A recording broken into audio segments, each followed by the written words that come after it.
Hi friend, कैसे हैं आप लोग। आज हम लोग क्लास 10 के भौतिक विज्ञान और इससे संबंधित जितने भी लघुत्तरीय प्रश्न और दीर्घोत्तरीय प्रश्न उत्तर है इन सबको देखने वाले हैं। तो चलिए सबसे पहले हम लोग विद्युत धारा के चुंबकीय प्रवाह चैप्टर से जितने भी महत्वपूर्ण प्रश्न हैं उनको देख रहे हैं। चुंबक क्या है? पहला क्वेश्चन है, चुंबक क्या है? तो चुंबक एक पदार्थ है जो लोहे की बनी हुई वस्तुओं को अपनी ओर आकर्षित करता है। ठीक है ना। यदि चुंबक को स्वतंत्र रूप से लटकाया जाए तो उत्तर और दक्षिण दिशा में यह जाकर के रुकता है। उत्तर ध्रुव में और दक्षिणी ध्रुव कहा जाता है, जिसे उत्तरी ध्रुव और दक्षिणी ध्रुव कहा जाता है। ध्रुव पर लगने वाला ध्रुव क्षेत्र से जो ध्रुव वाले होते हैं, ध्रुव वाले क्षेत्र पर चुंबक अधिक होता है और इस कारण से ये उत्तर और दक्षिण ध्रुव पर जाकर के रुक जाता है। चुंबकीय क्षेत्र रेखाएं का गुण क्या है, इसके बारे में पूछा जाता है कि चुंबक क्षेत्र रेखाएं सतत बंद वर्क होती है और ध्रुवों के समीप रेखाएं घना बनाता है। क्षेत्र रेखा कभी एक दूसरे को काटती नहीं है। क्षेत्र रेखा क्या करती हैं? कभी एक दूसरे को नहीं काटती हैं। और चुंबकीय क्षेत्र रेखाएं किसी बिंदु पर खींची गई स्पर्श रेखाएं चुंबकीय क्षेत्र की दिशा में ही होती है। क्षेत्र रेखाएं निकट के निकट चुंबक की प्रबलता अधिक दिखता है। ठीक है ना। अगला क्वेश्चन है, मैक्सवेल के दाहिने हस्त जो दाहिने हस्त का नियम है इसके बारे में क्वेश्चन पूछा जाता है कि मैक्सवेल के दाएं हस्त का नियम को लिखिए। तो दाहिने हाथ का नियम का क्या है मैक्सवेल का? यदि धारावाही चालक को दाहिने हाथ में इस प्रकार पकड़ा जाए कि अंगूठा विद्युत धारा की दिशा बताती है और इसी प्रकार जो हाथ की जो बाकी उंगलियां हैं यह चुंबकीय क्षेत्र को दर्शाती हैं।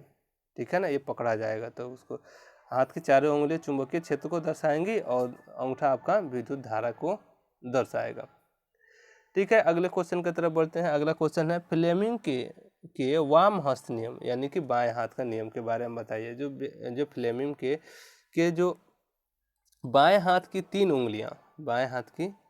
तीन उंगलियां तर्जनी, मध्यमा और लंबवत फैलाएं। ठीक है ना। यदि तर्जनी चुंबकीय क्षेत्र की दिशा में है तो मध्यमा विद्युत धारा की दिशा में बतलाएगा और अंगूठा धारावाही चालक पर लग रहे बल की दिशा को यहाँ पर दर्शाएगा। फ्लेमिंग का ये नियम है।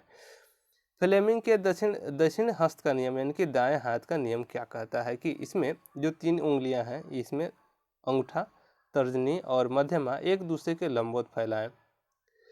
यदि तर्जनी चुंबकीय क्षेत्र की दिशा में, अंगूठा गति की दिशा में संकेत कर रहा तो मध्यमा प्रेरित धारा की दिशा बताएगी। ठीक है, इसको आपको याद करना होगा और ऐसे ही लिखना होगा। तो यदि आप हमारे चैनल पर नए हैं तो हमारे चैनल को सब्सक्राइब कर लीजिए। अगला क्वेश्चन है, धारा कितने प्रकार के होती हैं? तो धारा दो प्रकार के होते हैं, एक तो दिष्ट धारा और दूसरा प्रत्यावर्ती धारा। तो दिष्ट धारा किसे कहते हैं? दिष्ट धारा जो बैटरी में होता है ना, जिससे किसी विद्युत परिपथ में सेल में या बैटरी के द्वारा अस्थायी रूप से धारा प्रवाहित हो रही है तो इसे अस्थायी प्रवाह या दिष्ट धारा कहते हैं। दूसरा है प्रत्यावर्ती धारा। तो जो दिष्ट धारा होती है ना, डायरेक्ट करंट बोलते हैं, सीधी रेखा में चलती है। और प्रत्यावर्ती धारा होती है जो यहाँ से अल्टरनेटिव चलती है। तो इसमें बोल रहा कि जो प्रत्यावर्ती धारा है, प्रत्यावर्ती धारा कहते किसे हैं? कि जब विद्युत परिपथ से विद्युत धारा की दिशा अस्थायी नहीं होती है तो उसे प्रत्यावर्ती धारा कहते हैं। और प्रत्यावर्ती धारा आपका इस तरह से चलता है। ठीक है ना, ये सीधा नहीं चलता है, इसमें ऐसे चलता है। फ्यूज क्या है? यह फ्यूज किसका मिश्र धातु है? ये भी पूछा जाता है कि फ्यूज क्या है या फ्यूज कौन कौन से मिश्र धातु से मिलकर के बना होता है। तो फ्यूज ऐसे तार का टुकड़ा है जिसके पदार्थ प्रतिरोधक क्षमता काफ़ी अधिक होता है और गलनांक काफ़ी कम होता है, थोड़ा सा गर्म होता है। तो ये फ्यूज सबसे पहले उड़ता है। ज़्यादा लोड होता है, ओवरलोड होता है, तभी ये फ्यूज उड़ जाता है। फ्यूज तार लंबे टीन के मिश्र धातु, तांबे तथा टीन के मिश्र धातु से बने होते हैं। फ्यूज कौन कौन से चीज़ से बना होता है? तो तांबा और टीन के मिश्र धातु से ये बना होता है। अति भार एवं लघु पतन क्या है? ये क्वेश्चन पूछा जाता है कि अति भार या लघु पतन, इसको शॉर्ट सर्किट इंग्लिश में बोला जाता है। अंग्रेजी नाम इसका काफ़ी ज़्यादा प्रचलित है कि शॉर्ट सर्किट किसे कहते हैं। विद्युत परिपथ में तार का चयन हमेशा प्रवाहित होने वाले विद्युत धारा के परिमाण के अनुसार से करना चाहिए। मतलब उस पर कितना लोड हो रहा है उसके अनुसार से तार का चयन करना चाहिए। हैवी लोड होगा, भारी लोड होगा, ठीक है ना, तो पतला तार हमें नहीं रखना चाहिए। घरेलू वायरिंग में हमेशा समांतर क्रम में जोड़ा जाता है। वायरिंग हमेशा घरेलू वायरिंग में तार किस तरह से जोड़ा जाता है, समांतर क्रम में जोड़ा जाता है। सुरक्षा फ्यूज को श्रेणी क्रम में जोड़ा जाता है तथा परिनालिका में विद्युत धारा की दिशा हमेशा उत्तरी ध्रुव की ओर होती है। ठीक है, प्रत्यावर्ती धारा और दिष्ट धारा में क्या अंतर है? ठीक है ना, ये 2017 के एग्जाम में पूछे गए हैं। प्रत्यावर्ती धारा के बारे में सबसे पहले हम लोग समझ लेते हैं। इसको हम डीसी करंट कहते हैं, जो बैटरी प्रत्यावर्ती धारा जो इलेक्ट्रिक करंट होता है ना, इसको प्रत्यावर्ती धारा कहते हैं। और इसका धारा का मान दिशा समय के साथ बदलते रहते हैं। ये समय के साथ इस तरह से बदलते रहता है। ये आसानी से उत्पन्न किया जा सकता है। यह डीसी करंट की अपेक्षा ज़्यादा घातक होता है। तो डीसी करंट में आप दोनों को छूइएगा तो आपको करंट तो नहीं मरेगा, लेकिन यहाँ पर अल्टरनेटिव करंट होता है, ये ज़्यादा घातक होता है। यह चालक के ऊपरी सतह पर प्रवाहित होता है। और जो डिस्च धारा है, यह केवल डिस्च धारा का केवल परिमाण बदलता है। इसे उत्पन्न करने में कठिनाई होती है। यह डीसी करंट एसी करंट की अपेक्षा कम घातक होता है। यह चालक के भीतरी भाग में प्रवाहित होता है। ठीक है, यदि अभी भी आप हमारे स्टूडेंट ब्रेन के इस चैनल को सब्सक्राइब नहीं किए हैं तो हमारे चैनल को सब्सक्राइब कर लीजिए और बेल आइकन भी प्रेस कर लीजिए, ताकि आपको अगले वीडियो का नोटिफिकेशन मिलते रहे। अगला क्वेश्चन है, विद्युत बल्ब में निष्क्रिय गैस क्यों भरी जाती है? ये इसलिए भरी जाती है कि उसके अंदर होता है टंगस्टन, और टंगस्टन ऑक्सीजन के साथ ये भी अभिक्रिया कर सकता है, और जब अभिक्रिया करेगा तो ये जल्दी टूट जाएगा। इसी कारण से इसमें अक्रिय जो गैसें हैं वो भरी जाती हैं, ताकि जो ये इसका जो टंगस्टन का जो तार होता है ना, ये ऑक्सीकृत नहीं हो सके। ठीक है ना, और जिस कारण से ऑक्सीकृत नहीं होगा तो ये जलेगा नहीं। ठीक है ना, और बल्ब के अंदर निष्क्रिय गैस भरने का केवल यही कारण है। अगला क्वेश्चन है, लघु पतन से आप क्या समझते हैं, यानी कि शॉर्ट सर्किट से क्या समझते हैं? जब किसी कारणवश जीवित तार या उदासीन तार एक दूसरे से सट जाती है, मतलब पॉजिटिव निगेटिव दोनों एक साथ सट जाता है, तो यहाँ पर शॉर्ट सर्किट की स्थिति उत्पन्न हो जाती है। इस स्थिति में प्रतिरोध क्या हो जाता है? प्रतिरोध शून्य हो जाता है और परिपथ में धारा बहने लगती है। धारा उच्च होने पर काफ़ी तापमान उत्पन्न होने लगता है, जिस कारण से अग्नि की भी उत्पत्ति होने लगती है और आग लगने का भी भय रहता है। अगला है, विद्युत धारा की प्रबलता या विद्युत धारा प्रबलता की परिभाषा क्या होगी? तो किसी चालक तार में प्रति सेकंड बहने वाली आवेश को विद्युत धारा की प्रबलता कहते हैं। मतलब ये तार है ना, तो इसमें क्या करता है, इसमें इलेक्ट्रॉन का प्रवाह होता है, इलेक्ट्रॉन चलते रहता है इसमें। तो एक सेकंड में कितने विद्युत धारा का प्रवाह हुआ, उसी को हम क्या बोलते हैं? प्रबलता बोलते हैं। ठीक है ना, विद्युत धारा की प्रबलता कहा जाता है। यहाँ पर I बराबर Q/T इसका फॉर्मूला होता है, आप लोग याद कर लीजिएगा। अगला क्वेश्चन है, दो चुंबक क्षेत्र में रेखाएं एक दूसरे को प्रतिच्छेद नहीं करती हैं, क्यों? क्योंकि दो चुंबक में क्षेत्र रेखाएं एक दूसरे को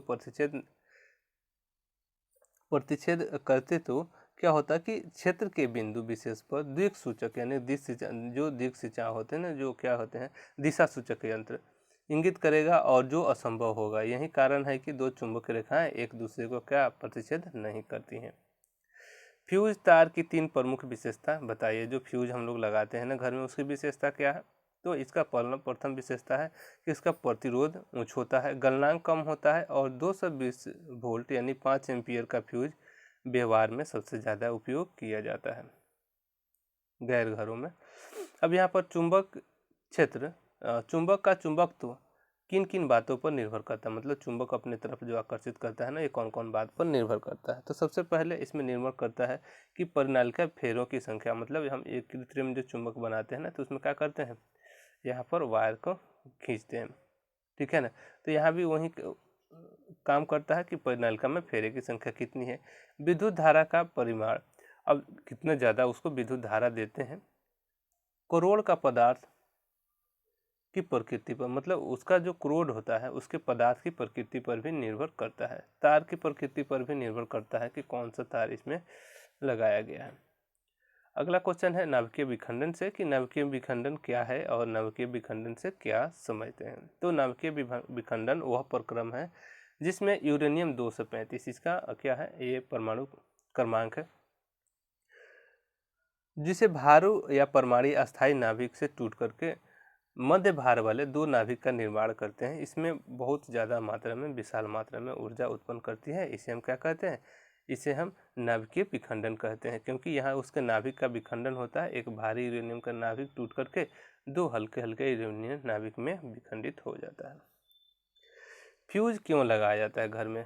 घर में फ्यूज इसलिए लगाया जाता है क्योंकि उसका क्या होता है, ये तांबा और शीशे और टीन से बनी हुई होती है, मिश्र धातु से बनी हुई होती है, जिसका गलनांक काफ़ी कम होता है। पतला तार भी विद्युत परिपथ में जब शॉर्ट सर्किट लगता है +- में सटेगा, ठीक है ना। ये देख लीजिए आप, यहाँ से बिजली का तार है और यहाँ पर हमने क्या किया, फ्यूज लगाए हुए हैं, ठीक है। और ये पॉजिटिव है, ये निगेटिव है, दोनों एक में सट गया। तो सबसे पहले क्या होगा, फ्यूज ये गर्म होकर यहाँ से टूट जाएगा और परिपथ रुक जाएगा। तो क्या होगा कि ये तार आपका जलने से बच जाएगा। यदि फ्यूज नहीं लगाते हैं तो क्या होगा, सबसे पहले हमारा तार सट जाएगा। तो यदि आप हमारे स्टूडेंट ब्रेन के जो यह यूट्यूब चैनल है, नीचे आप इसको सब्सक्राइब कर सकते हैं। यदि आप डिस्क्रिप्शन चेक करते हैं तो डिस्क्रिप्शन में आपको और सारे वीडियो के या इसके जो PDF हैं वो आपको आसानी से मिल जाएंगे, वहाँ से डाउनलोड कर सकते हैं। ऊर्जा के स्रोत पूछा जाता है कि ऊर्जा के स्रोत क्या है। तो ऊर्जा के तो दो स्रोत हो सकते हैं, एक तो कृत्रिम और एक प्राकृतिक, दोनों कह सकते हैं। लेकिन जिसके माध्यम से हमें ऊर्जा प्राप्त होती है ना, उसे हम क्या कहते हैं, ऊर्जा के स्रोत कहते हैं, जैसे पेट्रोल, डीजल, कोयला, LPG इत्यादि। अब इसमें पूछा जाता है कि ईंधन क्या है। तो वैसे पदार्थ जिसको दहन के उपरांत, जिसको जलाने के उपरांत ईंधन प्राप्त होता है और उपरांत ऊर्जा उसमें से उत्पन्न होता है, ठीक है ना, उसे क्या कहते हैं, उसे हम ईंधन कहते हैं। ईंधन के गुण को लिखिए कि ईंधन के कौन कौन से गुण होते हैं।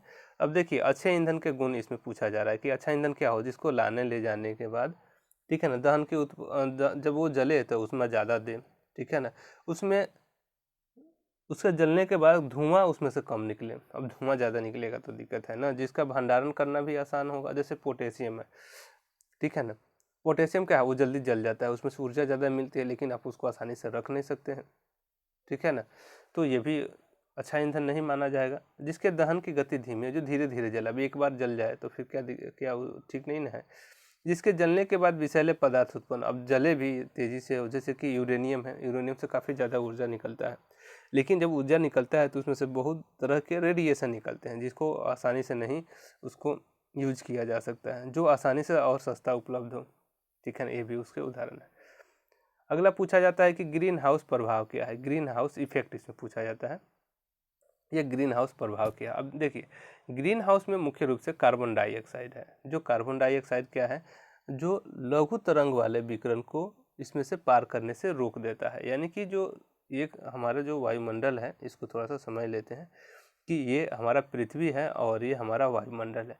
तो वायुमंडल से यहाँ पर सूर्य के जो प्रकाश आती है, यहाँ से फिर से परावर्तित होने लगती है, यहाँ से परावर्तित हो जाती है।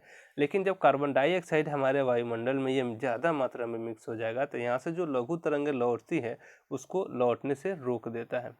तो रोक देगा तो प्रत्येक साल कुछ न कुछ इसमें से हर साल इसकी टेम्परेचर हमारे वायुमंडल के बढ़ती जाएगी, जिस कारण से ग्रीन हाउस प्रभाव इसको कहते हैं, इस प्रक्रिया को, ठीक है ना। इसमें क्या कह रहा है कि विकिरण को पार करने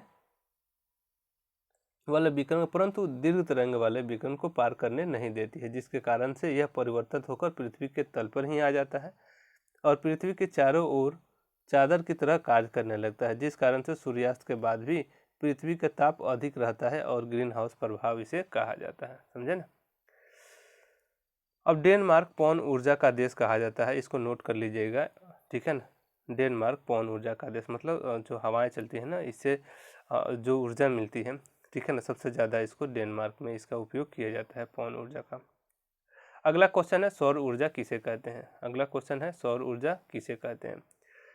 सूर्य के प्रकाश के द्वारा जब हम लोग ऊर्जा के रूप में उसका प्रयोग करते हैं, प्रकाश ऊर्जा को ऊर्जा के रूप में उपयोग करते हैं, लगभग 5 वर्षों से सौर ऊर्जा की अधिक मात्रा में विकिरण कर रहा है,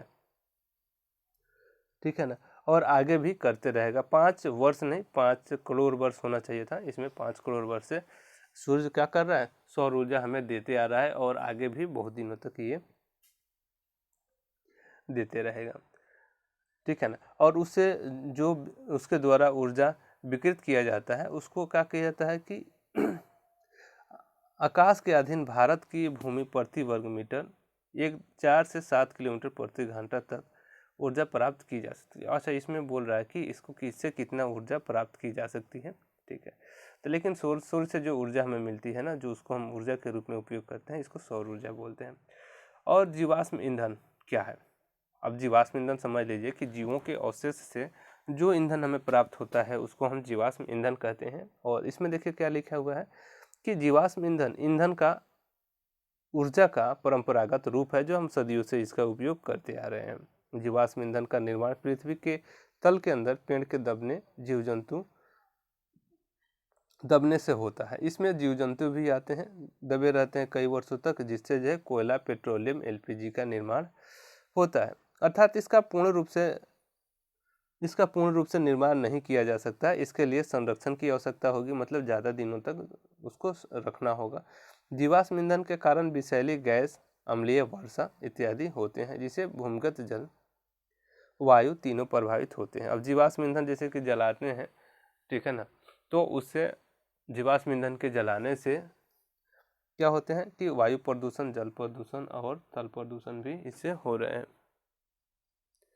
ठीक है। अगले क्वेश्चन की तरफ बढ़ते हैं। अगला क्वेश्चन है नाभिकीय ऊर्जा क्या है, ठीक है। अब नाभिकीय ऊर्जा क्या है, इसमें क्वेश्चन पूछा जाता है कि नाभिक से, परमाणु के नाभिक से, ठीक है ना, उत्पन्न ऊर्जा या उसके विखंडन से उत्पन्न ऊर्जा। नाभिकीय विखंडन में यूरेनियम, प्लूटोनियम जैसे भारी जो परमाणु होते हैं ऊर्जा के स्रोत हैं। इनसे बम वर्षा भी होते हैं। ये हल्के नाभिक में टूट करके क्या करते हैं, हमें ऊर्जा देते हैं। यानी कि परमाणु के नाभिक से जो ऊर्जा प्राप्त होता है, ठीक है ना, या परमाणु के नाभिक से जो ऊर्जा प्राप्त होता है उसको कहते हैं नाभिकीय ऊर्जा कहते हैं।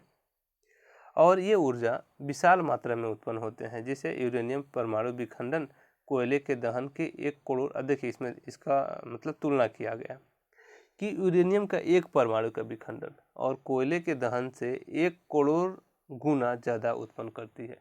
मतलब 1 यूरेनियम का परमाणु और 1 करोड़ कोयले के परमाणु आप कह सकते हैं, उनसे जितना ऊर्जा मिलता है उतना 1 यूरेनियम के परमाणु से मिलता है। आप सोच लीजिए 1 गुने 1 करोड़। यदि आप हमारे चैनल को सब्सक्राइब नहीं किए हैं तो हमारे चैनल को प्लीज़ सब्सक्राइब कर लीजिए। आगे ऐसे 2 ऊर्जा के स्रोत का नाम बताइए जिन्हें आप नवीकरणीय मानते हैं। नवीकरणीय पहले समझ लेते हैं कि किसे कहते हैं। वैसे ऊर्जा के स्रोत जो कि कभी ख़त्म होने वाला नहीं है हमारे ख्याल से, ठीक है ना। आपको भी लगता हो कि ये ऊर्जा ख़त्म नहीं होने वाली है, जो फिर से रिन्यू होते रहेगी, इसको नवीकरणीय ऊर्जा स्रोत कहेंगे। जैसे कि पवन ऊर्जा ये तो हवाएं हमेशा चलते रहती हैं, आज से नहीं कई वर्षों से चलते आ रही हैं। यदि हम इनको पवन चक्की के उपयोग करके इनसे ऊर्जा उत्पन्न करते हैं, ठीक है, तो या इसे विद्युत जो मोटर होता है या टरबाइन होता है उसको घुमाने में इसका प्रयोग करते हैं, तो ये पवन ऊर्जा क्या हो जाएगी, नवीकरणीय ऊर्जा के स्रोत हो जाएगी, जो कि कभी ख़त्म होने वाली नहीं है।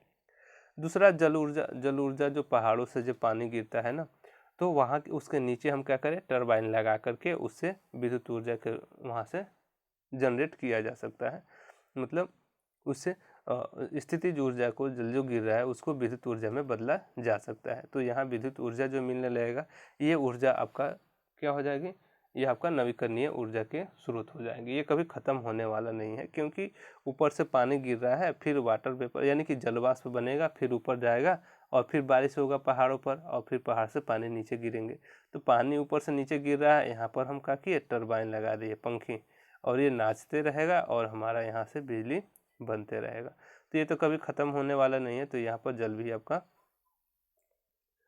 नवीकरणीय ऊर्जा के स्रोत हो जाएंगे। अब यहाँ पर पूछा जा रहा है ईंधन के रूप में लकड़ी का उपयोग उचित क्यों नहीं है, जबकि जंगलों को पुनः पूर्ति हो सकती है जंगलों की।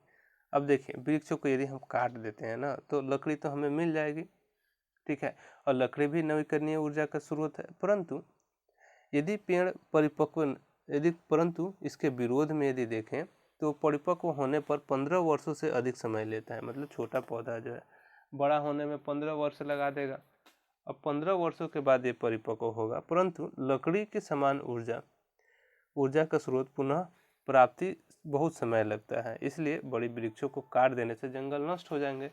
और जब जंगल नष्ट हो जाएंगे तो हमें जो पर्यावरण का संतुलन है ये खराब हो सकता है और हमें ऑक्सीजन की भी कमी हो सकती है ना। अगला क्वेश्चन है, जीवाश्म ईंधन के जलने से उत्पन्न प्रदूषण कैसे रोका जा सकता है। जो जीवाश्म ईंधन है उनके जलने से जो प्रदूषण होता है उसको कैसे रोका जा सकता है। ठीक है, तो यहाँ पर इसका आंसर हो जाएगा कि जीवाश्म ईंधन है जलने के कारण जो जो उत्पन्न प्रदूषण है इसको कुछ सीमाओं तक दहन प्रक्रम की दक्षता में वृद्धि करके कम किया जा सकता है। ठीक है ना, जैसे कि गैस स्टोव में, वाहनों में प्रत्यक्ष रूप से उपयोगी होने के अतिरिक्त विद्युत उत्पन्न करने का भी ईंधन के रूप में इसको प्रयोग किया जा सकता है। ठीक है, अगला क्वेश्चन जीव विज्ञान से है। ठीक है, तो जीव विज्ञान का यह इसको हम लोग कल से शुरू करेंगे। तो आज के लिए बस इतना ही।